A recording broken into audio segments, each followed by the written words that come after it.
विधान परिषद निवडणुकीत मोठ्या प्रमाणावर घोडेबाजार झाल्याचा आरोप शिवसेना युबीटीचे खासदार संजय राऊत यांनी केलाय। तर संजय राऊत यांनी सत्ताधाऱ्यांवर पैशांच्या गैरवापराचा अत्यंत गंभीर आरोप केलाय।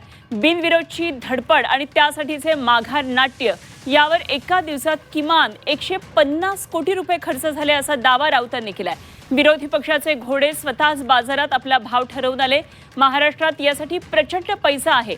कोकण, छत्रपती संभाजीनगर, पुणे इथे झालेले व्यवहार हे लोकशाहीला घातक आहेत असे आरोप संजय राऊत यांनी केले।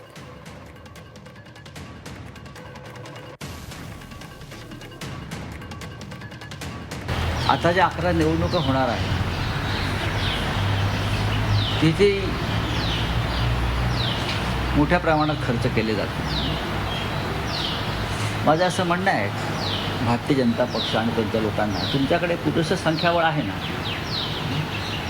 पुरेसं संख्याबळ असताना तुम्ही हा घोडेबाजार का करता?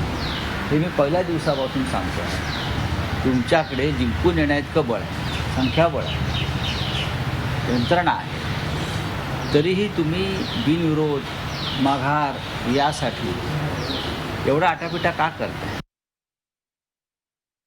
संजय राऊतांनी एवढंच सांगायचं आहे की या 150 कोटीपैकी नाशिकमध्ये संजय राऊतांनी उमेदवारी दिली नाही, तर नाशिकमधून संजय राऊतांनी उमेदवारी न देण्याच्या बदल्यामध्ये किती बॅगा भरून आपल्या भांडूपच्या निवासस्थानी आणल्या। 2 दिवसापूर्वी संजय राऊतांनी नाशिकमध्ये दौरा केला होता आणि नाशिकमध्ये विधान परिषदेला उबाटा गटाचा एकही उमेदवार दिला नाही। 2 उमेदवारी अर्ज खरेदी केले होते। मग तिथं संजय राऊतांनी नेमकी कुठली सेटलमेंट केली? हाती गेली पोथी गेलेली आहे। त्यांना बडबड करण्याशिवाय काही दुसरा उद्योग राहिलेला नाही आहे। मी त्यांना म्हटलं 17 पैकी एखादा तर निवडून आणा, तिकडे मेहनत करा, पण ते फक्त बोलण्यावरच मेहनत करतात। काय बोलू काय नाही त्यापेक्षा जरा मैदानात या, ग्राउंडवर या, लोकांमध्ये जा, पण त्यांची ती मानसिकता नाही आहे। त्यामुळे त्यांच्या पक्षाची अतिशय दयनीय अवस्था झालेली आहे।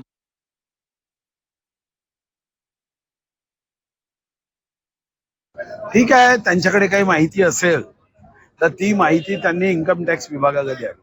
किती रुपयाच्या नोटा होत्या, 10ची नोट होती, 100ची नोट होती, आणि त्यांना नाव संजय आहे म्हणून महाभारताच्या संजयला जसं समजतं तसा या भारतातल्या संजयाला समजेल असा काहीतरी आभास होतोय असं वाटतंय।